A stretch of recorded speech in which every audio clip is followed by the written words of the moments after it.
But welcome in this YouTube channel. मैं lecturer sociology आर्य भट्ट। आज हम बात करते हैं what is scope of sociology. Scope of sociology का मतलब क्या है? स्कोप, अगर हम बात करें, स्कोप का मतलब होता है बाउंड्रीज ऑफ ए सब्जेक्ट और study area of a subject.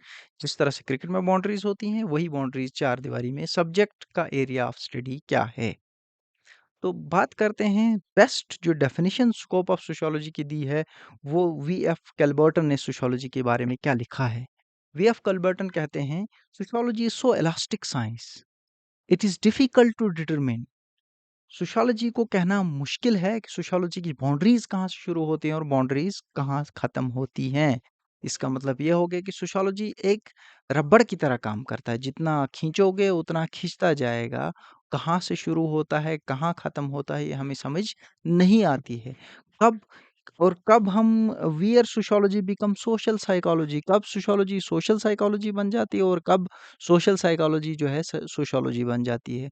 कब इकोनॉमिक डॉक्ट्रिन्स जो हैं सोशियोलॉजिकल डॉक्ट्रिन्स बन जाते हैं और बायोलॉजिकल थीरीज जो हैं सोशियोलॉजिकल थीरीज बन जाती हैं। तो इसलिए इसका स्कोप डिटरमिन करना बहुत ही मुश्किल काम है जी। इसी बेस पे दो स्कूल ऑफ थॉट निकल के आते हैं सोशियोलॉजी में, जो स्कोप ऑफ सोशियोलॉजी की बात करते हैं। पहला स्कूल ऑफ थॉट जिसको हम कहते हैं फॉर्मलिस्टिक और स्पेशलिस्टिक स्कूल ऑफ थॉट, दूसरे को हम कहते हैं सिंथेटिक स्कूल ऑफ थॉट।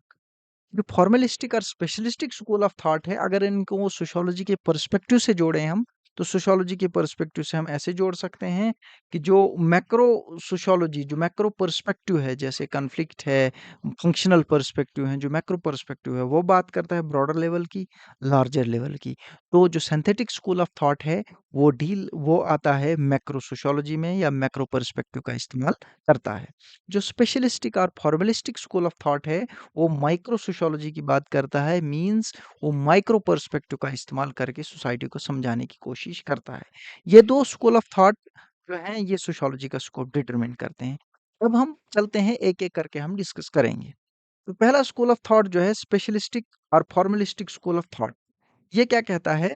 ये बात करता है, फॉर्मलिस्टिक स्कूल ऑफ थॉट बात करता है, एक इंपॉर्टेंट पॉइंट ये बताता है, subjective understanding of objective reality, सब studies subject objective reality as subjective interpretation. इसका मतलब अगर हम देखें, इसका मतलब क्या हो गया? Subjective understanding of objective reality, इसका मतलब ये हो गया, सोसाइटी में जो सब ऑब्जेक्टिविटी है, जैसे कोई भी ऑब्जेक्टिविटी ऑब्जेक्टिव एस्पेक्ट है सोसाइटी का, उसको हमें सब्जेक्टिवली समझना है। सपोज एक एग्जांपल देता हूँ मैं, हमारे पास मैरिज है। Marriage is a social institution, marriage social institution है। ये हमारे पास एक ऑब्जेक्टिव रियलिटी है। Objective reality means which is apparent, which is recognized by society, ये ऑब्जेक्टिव रियलिटी है। लेकिन इसको हमें सब्जेक्टिवली समझना है, ये स्पेशलिस्टिक स्कूल ऑफ थॉट कहता है। सब्जेक्टिवली मतलब there will be different point of view regarding the marriage.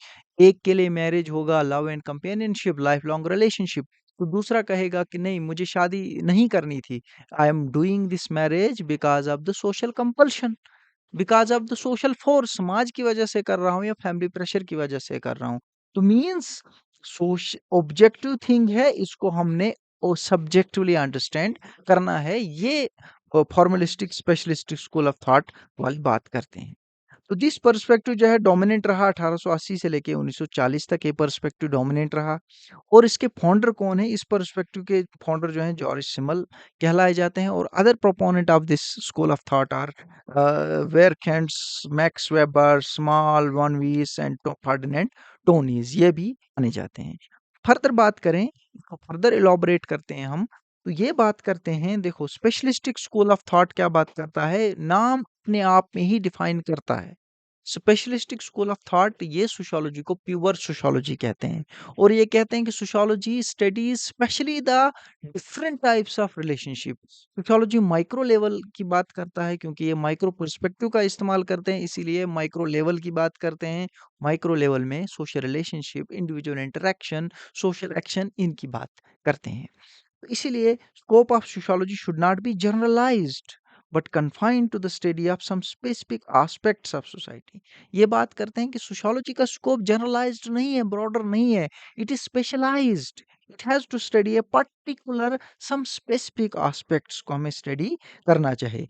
उसमें क्या बात करते हैं, exponent of the school of thought wish to keep subject pure and independent. ये कहते हैं कि सोशियोलॉजी को हमें प्योर बनाना है और इंडिपेंडेंट बनाना है, इसलिए सोशियोलॉजी जो है स्पेसिफिक एस्पेक्ट्स को ही स्टडी करेगी।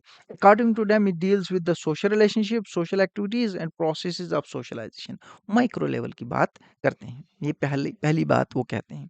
दूसरा फॉर्मलिस्टिक स्कूल ऑफ थॉट कहते हैं sociology as an independent and pure science. ये सोशियोलॉजी को इंडिपेंडेंट एंड प्योर साइंस बनाना चाहते हैं। And studies the specific social science describe which describes, classifies, analyze the forms of social relationship, social processes। जो क्या study करेंगे, कितने किस्म के रिलेशनशिप्स डेवलप होते हैं सोसाइटी में, किस तरह से एक इंसान दूसरे के साथ इंटरेक्ट करता है और क्या क्या प्रोसेसेस हैं जिनके प्रोसेस के तो इंसान जो है एक दूसरे से इंटरेक्ट होता है, चाहे कंपटीशन के थ्रू इंटरेक्ट होता है, चाहे कन्फ्लिक्ट के थ्रू इंटरेक्ट होता है, चाहे एसिमुलेशन के थ्रू, चाहे कॉपरेशन के थ्रू, चाहे इंटीग्रेशन के थ्रू, चाहे एडॉप्टेशन के थ्रू इंसान जो है एक दूसरे से इंटरेक्ट करता है। तो यही बात ये सोशियोलॉजिस्ट करते हैं। चाहे डिवीजन ऑफ लेबर से इंटरेक्ट होता है, चाहे इमिटेशन से इंसान एक दूसरे से इंटरेक्ट होता है। फॉर्मलिस्टिक स्कूल ऑफ थॉट पहली क्लियर कट पॉइंट ये कहता है कि it's scope is not general, it is a specific, it's scope is specific and it is a pure science, pure social science and it is an independent social science. And ये तीसरी बात करते हैं कि sociology studies the basic micro level analysis of society, that is social interaction, social relationships, and the processes of social relationship. This school of thought describe these type of social relationships. अगर हम further बात करें, different advocates define the score of sociology. इसमें different advocates जो हमने बात की, अब एक एक करके हम इनको समझते हैं। कौन पहले प्रोपोनेंट आते हैं, जॉर्ज सिमल। जॉर्ज सिमल ने एक किताब लिखी, द सोशियोलॉजी ऑफ जॉर्ज सिमल 1950। इस किताब में कहता है कि सोशियोलॉजी जो है it is a pure and independent science, यही बात करता है। और इसमें कहता है कि सोशियोलॉजी का जो स्कोप है to study the formal behaviour and formal social relationship at micro level. इसका मतलब क्या हो गया, जॉर्ज सिमल के कहने का मतलब ये हो गया कि सोशियोलॉजी जो है वो फॉर्मल बिहेवियर को स्टडी करेगी, फॉर्मल बिहेवियर को स्टडी करेगी। फॉर्मल बिहेवियर का मतलब यहाँ पर ये हो गया कि sociology will only studies the patterns of relationship, इस तरह के रिलेशनशिप्स हैं, but not but not its contents, लेकिन but not its content. Content formal behaviour का मतलब हो गया how people interact with each other, not why they are getting interacted, how they are getting interacted. इसमें नहीं पढ़ना है हमने कि सोशियोलॉजी, इस तरह से सोशियोलॉजी सोसाइटी को समझेगी कि लोग आपस में इंटरैक्ट कैसे होते हैं। ये नहीं कि क्यों इंटरैक्ट होते हैं और कहाँ इंटरैक्ट होते हैं, किस जगह पे इंटरैक्ट होते हैं, ये नहीं, बल्कि सिर्फ पैटर्न्स, स्टाइल्स ऑफ इंटरेक्शन को हमें समझना है। जैसे जैसे मैं एक एग्जांपल देता हूँ, 2 फ्रेंड्स हैं आपस में, जैसे 2 फ्रेंड्स हैं आपस में, ये 2 फ्रेंड्स जो हैं आपस में गिफ्ट्स एक्सचेंज करते हैं। तो यहाँ पर एक relationship, pattern of relationship develop हो रहा है, रिलेशनशिप का पैटर्न डेवलप हो रहा है। जो पैटर्न डेवलप हो रहा है उसको कहते हैं exchange, exchange of gifts develop हो रहा है, pattern of relationship exchange develop हो रहा है। तो यहाँ पर सोशियोलॉजी का मतलब ये हो गया कि इस एक्सचेंज को समझेगी, ना कि इसको इसको समझेगी कि ये गिफ्ट क्यों दिया गया, क्या बर्थडे पार्टी थी या इस गिफ्ट में क्या है, ये नहीं समझना है। हमें सिर्फ ये समझना है कि what matters, how relationship is going to be develop, किस तरह का पैटर्न ऑफ इंटरेक्शन डेवलप हो रहा है, ये सोशियोलॉजी समझेगी। इसी को फॉर्मल बिहेवियर या फॉर्मल सोशल रिलेशनशिप कहते हैं, कि ये जॉर्ज सिमल का कहना है। बात करते हैं स्मॉल की। स्मॉल भी जॉर्ज सिमल की तरह सिमिलर आइडियाज रखते हैं। स्मॉल कहते हैं कि sociology doesn't undertake to study all aspects of society. Sociology different aspects of society को, सारे एस्पेक्ट ऑफ सोसाइटी को समझ नहीं पाएगी। इसलिए जिस तरह से हर साइंसेस का डिलिमिटेड स्कोप होता है, मीन्स फिक्स्ड स्कोप होता है, इसी तरह से सोशियोलॉजी का भी फिक्स्ड स्कोप है। सोशियोलॉजी स्टडी करती है generic forms of relationship, behaviour and activities. अब जेनरिक फॉर्म्स ऑफ बिहेवियर क्या होता है? जेनरिक फॉर्म्स ऑफ बिहेवियर अगर हम बात करें, एक एक इंसान जब सुबह उठते हैं, हम मार्केट में निकलते हैं, हम डिफरेंट लोगों से इंटरेक्ट करते हैं। तो जेनरिक फॉर्म्स ऑफ रिलेशन क्या होता है?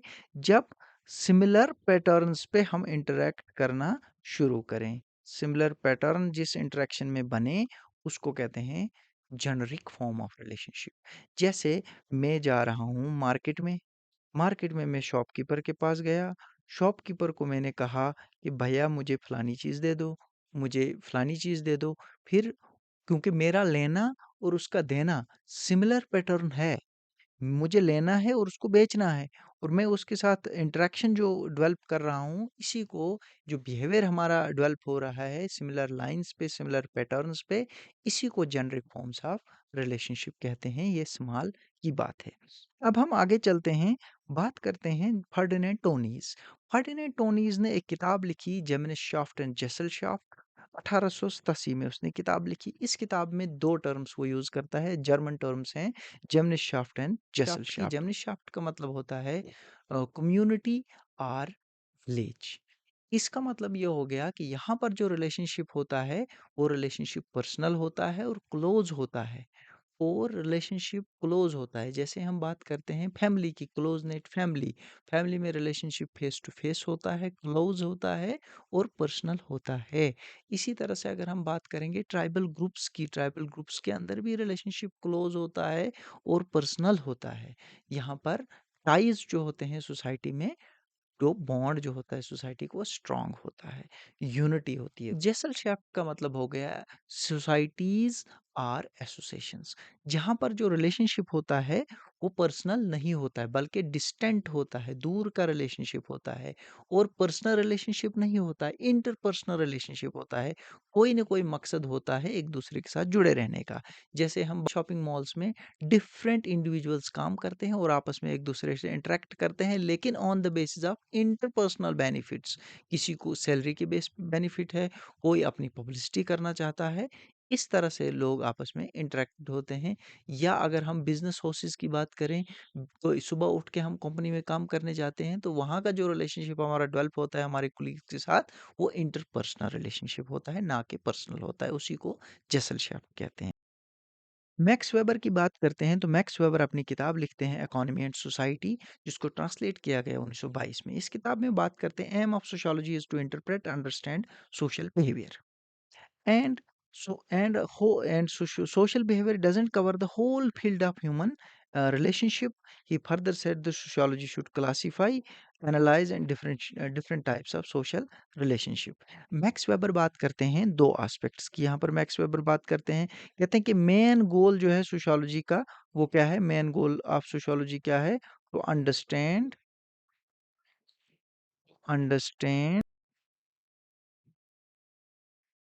मेन गोल ऑफ सोशियोलॉजी क्या है, to understand and interpret social behaviour.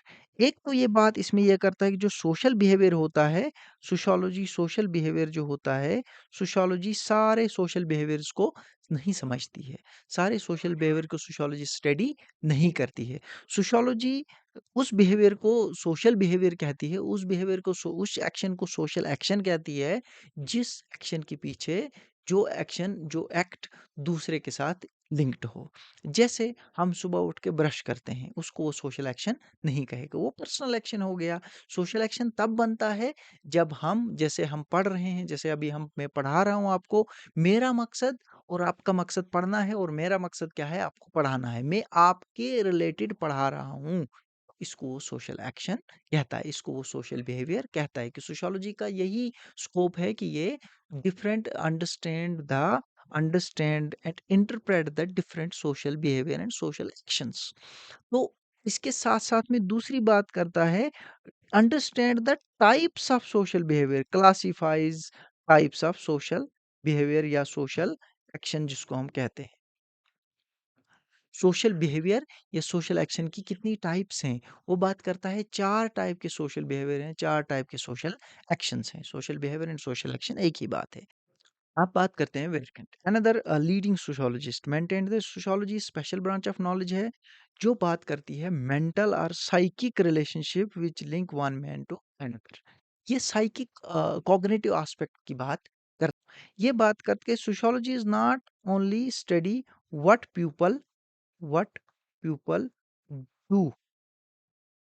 Sociology सिर्फ ये बात नहीं करती है what people do, it also studies the invisible aspect of people, invisible aspect of interaction.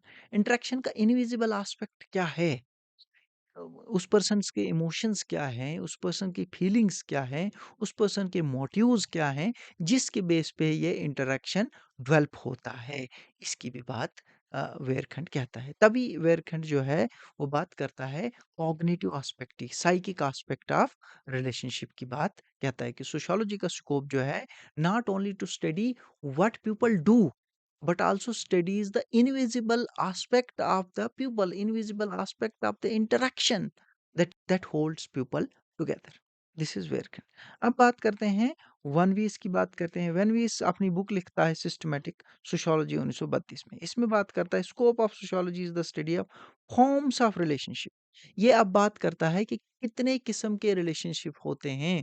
Sociology का स्कोप है to study the forms of kinds of social relationship. ये बात करता है associative relationship, associative social relationships and dissociative social relationship. Associative social relationships वो हो गए जो एक पॉजिटिव एस्पेक्ट को लेते हैं और सोसाइटी में लोग जो हैं इस रिलेशनशिप के बेस पे बॉन्डेड टुगेदर होते हैं। अगर हम बात करें मैरिज की, अगर हम बात करें इंटीग्रेशन की, अगर हम बात करें कोऑपरेशन की, इन टाइप ऑफ रिलेशनशिप्स को जिससे बाइंडिंगनेस आए सोसाइटी में, उसको एसोसिएटिव कहते हैं। डिसोसिएटिव टाइप ऑफ रिलेशनशिप वो हो गए जिससे सोसाइटी में डिसइंटीग्रेशन आए, चाहे वार बिटवीन ग्रुप्स का बात कहें या पॉलिटिकल राइवलरी की बात करें। दो पॉलिटिकल ग्रुप्स के बीच में आपस में राइवलरी होती है, उससे सोसाइटी में फूट पड़ती है, उसको डिसइंटीग्रेटिव डिसोसिएटिव एस्पेक्ट ऑफ रिलेशनशिप कहते हैं, जिससे सोसाइटी में सोशल चेंज आती है। तो ये जो वन वीस कहता है कि लेकिन दोनों इक्वली इम्पोर्टेंट है। ये बात करता है ये दोनों इक्वली एवरी दोनों जो हैं ये दोनों इक्वली इम्पोर्टेंट हैं, इक्वली इम्पोर्टेंट है दोनों। क्योंकि एक से अगर क्योंकि दोनों इक्वली इम्पोर्टेंट इसलिए है क्योंकि एसोसिएटिव से सोसाइटी बाइंडेड टुगेदर होती है, डिसोसिएटिव डिसोसिएटिव सोशल रिलेशनशिप से सोसाइटी में सोशल चेंज आती है। जब सोशल चेंज भी सोसाइटी में आना बहुत ज़रूरी है, ये इनका मानना है।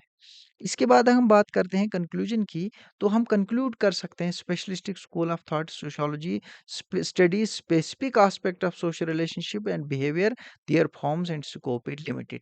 तो ये नटशल में ये बात करते हैं कि सोशियोलॉजी का स्कोप जो है वो लिमिटेड है, सिर्फ सोशल रिलेशनशिप को स्टडी करता है, different aspects of social relationship को स्टडी करता है, बिहेवियर उसके फॉर्म्स को स्टडी करता है। अब हम बात करते हैं इसके क्रिटिसिज्म की। ये कहना it is not correct statement formalistic confine sociology studies the forms of social relationship. ये कहना बिल्कुल गलत है कि सिर्फ सोशियोलॉजी ही सोशल रिलेशनशिप को स्टडी करती है या फॉर्म्स ऑफ सोशल रिलेशनशिप को स्टडी करती है। दूसरी सोशल साइंसेज भी हैं जो इस चीज़ को स्टडी करती हैं, चाहे साइकोलॉजी है, इकोनॉमिक्स है, पॉलिटिकल साइंस है, इसलिए ये क्रिटिसाइज किया जाता है। दूसरा क्रिटिसिज्म ये है कि प्योर साइंस बनाना बहुत इम्प्रैक्टिकल सी बात है, क्योंकि क्योंकि एक आइसोलेशन में किसी सब्जेक्ट को स्टडी करना, दूसरे एस्पेक्ट्स की हेल्प नहीं लेना, दूसरे डिसिप्लिन्स की बिल्कुल भी हेल्प नहीं लेना, तो इस बेस पे इम्प्रैक्टिकल हो जाता है, हम इसको प्योर साइंस कहें। तीसरी बात फॉर्मलिस्टिक स्कोर है narrowed the scope of sociology. इन्होंने सोशियोलॉजी का नैरो स्कोप किया क्योंकि ये सिर्फ फॉर्म्स ऑफ सोशल रिलेशनशिप की बात करते हैं, लेकिन सोशियोलॉजी तो डिफरेंट अदर एस्पेक्ट्स को भी स्टडी करती है, चाहे उसमें ग्रुप्स हैं, चाहे कल्चर है, चाहे सोशल चेंज है। तो सोशियोलॉजी का स्कोप इन्होंने लिमिटेड किया, इस बात पे इनको क्रिटिसाइज किया जाता है। आता है synthetic school of thought. Synthetic school of thought के व्यू पॉइंट्स क्या-क्या हैं डिफरेंट, इसमें इमाल दुर्कहेम है, सोरोकिन है। सिंथेटिक स्कूल ऑफ थॉट के एडवोकेट जो हैं पेटरमेस सोरोकिन है, इमाल दुर्कheim है, होबहोस हैं, कार्ल मैनहेम है। सिंथेटिक स्कूल ऑफ थॉट बात करता है, this school of thought says that sociology is the science of sciences. ये कहता है कि sociology is the science of sciences. They argued that scope of sociology is wide. ये कहते हैं कि scope of sociology they argued should be general and not narrow. Durkheim has gone extent of saying that sociology is the science of collective representation. पहली बात ये करते हैं। दूसरी बात ये तीसरी बात ये करते हैं sociology is wide because it is synthesis of all other sciences और general sciences, that means for instant. देखिए ये कहते हैं कि सोशियोलॉजी जो है वाइड है। क्यों वाइड है? क्योंकि it is synthesis of all other sciences. इसमें दूसरी साइंसेस की भी हेल्प हमें लेनी पड़ती है। क्योंकि इसमें अगर हम किसी सोशल एस्पेक्ट को स्टडी करते हैं, तो हम उस सोशल एस्पेक्ट को बहुत अच्छे से स्टडी तब कर पाएँगे, जब हम दूसरे डिसिप्लिन्स की भी हेल्प लें। जैसे ये एग्ज़ाम्पल यहाँ पर देता हूँ मैं, फैमिली डिसऑर्गनाइज़ेशन। अगर हमने फैमिली डिसऑर्गनाइज़ेशन को सोशियोलॉजिकली समझना है, तो हमें हिस्ट्री की भी ज़रूरत पड़ेगी, हमें इकोनॉमिक्स की भी ज़रूरत पड़ेगी, हमें पॉलिटिकल साइंस की भी ज़रूरत पड़ेगी। सपोज़ फैमिली डिसऑर्गनाइज़ेशन को अगर हमें स्टडी करना है सोशियोलॉजिकली, तो सबसे पहले उसका हिस्टोरिकल बैकग्राउंड हमें जानना बहुत ज़रूरी है उस फैमिली का, तो हिस्ट्री से हमें मिलेगा। उसका इकोनॉमिक स्ट्रक्चर कैसा है फैमिली का, तो हमें इकोनॉमिक्स से पता चलेगा। वो सोसाइटी में, उस फैमिली में पॉलिटिकल सिस्टम कैसा है, उस फैमिली में पावर किसके पास है, कौन घर में रूल कौन करता है, तो वो हमें पॉलिटिकल साइंस से पता चलता है। तो इसीलिए सोशियोलॉजी का स्कोप जो है यहाँ पर वाइड हो जाता है।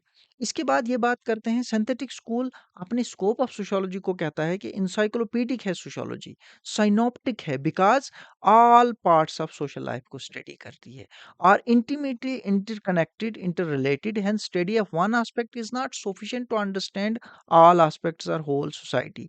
हम ये कहते हैं कि अगर हमें एक ही एस्पेक्ट ऑफ सोसाइटी को एक ही एस्पेक्ट से समझना है, एक ही डिसिप्लिन से समझना है, तो ये सफिशिएंट नहीं है। किसी भी सोसाइटी के एस्पेक्ट को अगर हमें समझना है, तो हमें डिफरेंट डिसिप्लिन्स की हेल्प लेनी पड़ेगी। But scope of society is to study the whole aspects, सारे एस्पेक्ट्स को हमें कंसिडरेशन में लेना है। तो इसीलिए स्कोप ऑफ सोशियोलॉजी जो है इज द, अब अगर हम नटशल में देखें स्कोप ऑफ सोशियोलॉजी क्या है, according to the synthetic school, is the study of social process, social phenomena, social issues, social control, social change, social stratification, social system, social groups, social pathology, depending upon the interdisciplinary approach. यहाँ पर synthetic school of thought एक ही बात करता है, interdisciplinary approach का इस्तेमाल करता है, कि हमें अगर सोशियोलॉजी को समझना है, तो हमें इंटरडिसिप्लिनरी अप्रोच का इस्तेमाल करना है, मींस दूसरे सोशल साइंसेज की हेल्प हमें लेनी बहुत ज़रूरी है। इसके बाद इसके प्रोपोनेंट्स की बात करते हैं। इमाल दुर्खीम, सबसे पहले इमाल दुर्खीम की बात करते हैं। इमाल दुर्खीम ने एक किताब लिखी, रूल्स ऑफ सोशियोलॉजिकल मेथड, 1895 में। इस किताब में वो बात करता है, सोशल फैक्ट्स की बात करता है। वो कहता है कि anything which is external to an individual and which is coercive an individual is called social fact. ये क्या है, सोशियोलॉजी को वो हिस्सों में डिवाइड करता है। सबसे पहले वो सोशल मॉर्फोलॉजी बताता है। सोशल मॉर्फोलॉजी स्टडी करेगी quantity and quality of population की। Means social morphology means scope of sociology क्या है, to study the quantity and quality of population. Quantity of population means population की ग्रोथ कैसे हो रही है, पॉपुलेशन में बर्थ रेट क्या है, पॉपुलेशन में डेथ रेट क्या है, पॉपुलेशन डेंसिटी क्या है, पॉपुलेशन जो है उसका फर्टिलिटी रेट क्या है, ये सारा जो है वो क्वांटिटी ऑफ पॉपुलेशन में आएगा। Morphology sociology also not only studies the quantitative aspect of the population, but it also studies the qualitative aspect of the study.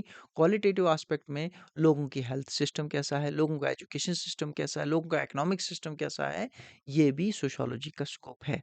उसके बाद sociology studies the social psychology में डिवाइड करता है sociology को। Social psychology means divided into number of branches, that is urban sociology, rural sociology, sociology of religion, इसमें divide करता है scope of sociology को। लास्ट पे वो बात करता है जनरल सोशियोलॉजी की। वो कहता है कुछ ऐसे laws, general laws of society, जिनके बारे में सोशियोलॉजी बात करेगी, जैसे चेंज की, how social change affects the evolution of society, how society transform from traditional to modern societies, how why there is an inequality in some part of the society and equality in other part of the society, इसकी भी बात करता है, ये journal sociology में वो रखता है।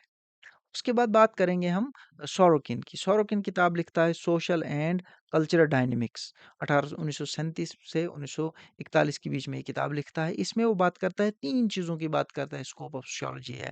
पहला वो कहता है study of relationship between different aspects of social phenomena, कि सोशियोलॉजी का स्कोप क्या है, study different aspects of social phenomena, चाहे जितने भी एस्पेक्ट ऑफ सोशल फिनोमेना उनको हमें स्टडी करना है, चाहे सोशल एस्पेक्ट है, कल्चरल एस्पेक्ट है, इकोनॉमिक एस्पेक्ट है, फिलोसफिकल एस्पेक्ट है, इनको मिल के हमें स्टडी करना है। इनको इनको इनको सबको कंसिडरेशन में लेके सोसाइटी को स्टडी करना है। दूसरी बात करता है study relationship between social and non social phenomena. ये बात करता है कि how non social phenomena affects the social phenomena. Non social phenomena includes natural disasters, जिसे नेचुरल डिजास्टर्स होते हैं, जैसे पेंडेमिक है, किस तरह से जब ये ना नेचुरल फोर्सेस की वजह से जब सोसाइटी में नेचुरल एस्पेक्ट्स की वजह से जो सोसाइटी में चेंज आती है तो उससे सोशल एस्पेक्ट में कैसे चेंज आता है। जैसे एक एग्जांपल देता हूँ मैं पेंडेमिक की। पेंडेमिक से पेंडेमिक जो कोविड-19 हुआ उससे सोसाइटी में क्या इफ़ेक्ट पड़ा? सबसे पहले इफ़ेक्ट क्या पड़ा सोशल एस्पेक्ट में, डिस्टेंसिंग हुई, लोग एक-दूसरे से इंटरैक्ट नहीं करने लगे। दूसरा हो गया कि ऑनलाइन सिस्टम ऑफ एजुकेशन आ गया, ये सोशल एस्पेक्ट चेंज हो गया। लॉस ऑफ जॉब हो गया, ये सोशल एस्पेक्ट पे इफ़ेक्ट पड़ा, इसकी भी बात सोशियोलॉजी करती है। तीसरी बात करती है study of general features of social phenomena. General sociology की बात यहाँ पर ये लगभग इमाइल दुर्खीम की तरह करती है, जो इमाइल दुर्खीम जनरल सोशियोलॉजी में कहता है। नेक्स्ट थिंकर की बात करते हैं हम कार्ल मैनहेम की। कार्ल मैनहेम ने एक किताब लिखी आइडियोलॉजी एंड यूटोपिया 1929 में। इसमें सोशियोलॉजी को डिवाइड 2 हिस्सों में करती है। एक को सिस्टमैटिक एंड जनरल सोशियोलॉजी, दूसरा historical sociology. Systematic and general sociology में ये बात करता है जनरल पैटर्न्स की, हाउ सोसाइटी वर्क्स। किस तरह से सोसाइटी वर्क करती है, इन जनरल पैटर्न्स की बात करती है। जैसे किस तरह से urbanization affects the living standard of the people, how urbanization affects the cities. इसी तरह से how education shapes the classes. इस तरह से जर्नल एस्पेक्ट्स की बात करती है, लगभग इमाल दुर्खीम की तरह ही बात करती है। हिस्टोरिकल सोशियोलॉजी में बात करती है कि किस तरह से historical events facts the social fabrics. जैसे फ्रेंच रेवोल्यूशन ने किस तरह से यूरोपियन सोसाइटी को बदला, इन एस्पेक्ट हिस्टोरिकल इवेंट्स को समझती है, हिस्टोरिकल एस्पेक्ट को समझती है। किस तरह से सोसाइटी चेंज हुई from traditional to modern societies, इस तरह के एस्पेक्ट्स की बात करता है यहाँ पर। अब बात करते हैं गिन्सबर्ग की। गिन्सबर्ग कहते हैं कि sociology should be concerned with the study of social relationship in general and should study society as a whole. उस वो सोशियोलॉजी को 4 ब्रांचेस में डिवाइड करता है। Social morphology, social control, social process and social pathology. Social morphology just like जिस तरह से इमाल दुर्खीम बात करता है, social morphology is the study of quantitative and qualitative aspect of the population, इसी तरह गिन्सबर्ग भी कहता है। उसके बाद सोशल कंट्रोल की बात करता है। सोशल कंट्रोल मीन्स जिस किस तरह से सोसाइटी के मेंबर्स आपस में इंटरैक्ट होते हैं, किस तरह से आपस में यूनिटी के बेस पे सोसाइटी में ऑर्डर एंड स्टेबिलिटी में चलते हैं। तो वो होता है सोशल कंट्रोल, जिसमें जो सोशल कंट्रोल को एजेंसीज ऑफ सोशल कंट्रोल कौन-कौन सी हैं सोसाइटी में, वो 2 तरह की होती हैं। एक तो फॉर्मल एजेंसी होती है, एक इनफॉर्मल एजेंसी होती है। फॉर्मल एजेंसी में अगर हम बात करें वो लॉ, पुलिस, कोर्ट होता है। इनफॉर्मल एजेंसी की बात करें तो वो है रिलीजन, वो है हमारे कस्टम्स, वो हमारे ट्रेडिशंस, वो हमारे सैंक्शंस हैं जो मेंबर्स ऑफ सोसाइटी को बाइंडेड रखते हैं। इसी को सोशल कंट्रोल सब्जेक्ट मैटर कहता है। उसके बाद बात करेंगे हम social process. Social process means किस तरह से लोग आपस में इंटरेक्टेड होते हैं, किन-किन प्रोसेसेस की वजह से आपस में इंटरेक्टेड होते हैं, क्या कोऑपरेशन की वजह से इंटरेक्टेड होते हैं, अकोमोडेशन, एसोसिएशन, इनकी बात करता है यहाँ पर। सोशल पैथोलॉजी मीन्स सोसाइटी में किस तरह से डिफरेंट प्रॉब्लम्स ऑफ सोसाइटी को भी सोशियोलॉजी समझती है। जैसे किस तरह से उनको वो पैथोलॉजी नाम देता है, जो सोसाइटी की प्रॉब्लम्स होती हैं उनको सोशल पैथोलॉजी एक डिसिप्लिन, एक कोर्स बनाता है गिन्सबर्ग। इनमें कहता है कि सोसाइटी की जो पॉवर्टी है, सोसाइटी की डिविएंस है, अनएम्प्लॉयमेंट रेट है, क्राइम रेट है, प्रोस्टिट्यूशन है, करप्शन है, इसमें सोशियोलॉजी स्टडी करती है। इसके बाद हम बात करेंगे लास्ट पे हॉबहोस। हॉबहोस ने एक किताब लिखी, written a book social evolution and political theory, 1911 में लिखी। इस किताब में वो कहता है holistic analysis of the holistic analysis of social institution and their evolution. Different social institutions आपस में आपस में क्या करते हैं, काम करते हैं। डिफरेंट इंस्टीट्यूशन आपस में काम करते हैं। जब ये डिफरेंट इंस्टीट्यूशन आपस में काम करते हैं तो यहाँ पर सोशल चेंज भी आती है, यहाँ पर चेंज भी आती है। जब चेंज आती है सोशल इंस्टीट्यूशन में तो चेंज आने से क्या निकल के आता है, सोशल एवोल्यूशन की बात करता है। सोशल एवोल्यूशन होता है।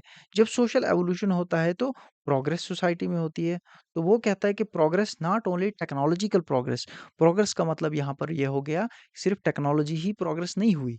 प्रोग्रेस का यहाँ मतलब ये हो गया कि मॉरालिटी भी सोसाइटी की प्रोग्रेस हो गई, इक्वालिटी सोसाइटी की प्रोग्रेस हो गई, मीन्स सोसाइटी की वैल्यूज़ डेवलप हो गई।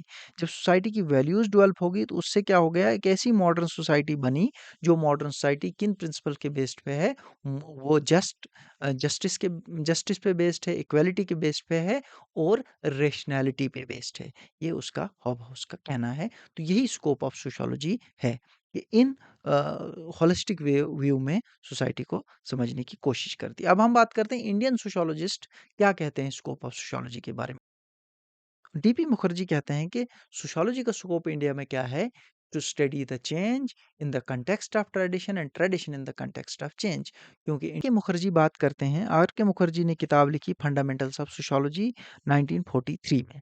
ये बात करते हैं sociology has its floor in the facts of life and it's ceiling in values. इसका कहने का ये मतलब, ये मोस्ट इंपॉर्टेंट डेफिनेशंस हैं, ये आपको याद रखनी है क्योंकि ये बहुत सारे एग्जाम्स में आती हैं। ऐसे ही कोट्स आते हैं एग्जाम में, ये किसने दिए हैं और किस किताब में दिए हैं और वो किताब कब लिखी गई, इनके नाम्स भी आते हैं। तो इसका मतलब ये हो गया कि sociology study different aspects of life. Sociology social aspect के डिफरेंट एस्पेक्ट को समझती है, लेकिन हाईएस्ट जो वैल्यू है, हाईएस्ट जो स्कोप है सोशियोलॉजी को समझने के लिए, जैसे किसी छत का हाईएस्ट पार्ट क्या है, वो सीलिंग है, तो इसीलिए highest aim of sociology is to study the values of the society. ये इसका कहने का मतलब है। जीएस गोरे बात करता है social tensions in India 1947। Sociology is the objective study of human interactions and product and their products in historical settings. इसी तरह से A R Desai social background of internationalism में बात करता है, sociology must analyse the social relationship of production and structure of power in the society. इसी के साथ थैंक यू वेरी मच। मेरे यूट्यूब चैनल को फॉलो करिए, सब्सक्राइब करिए। Thank you.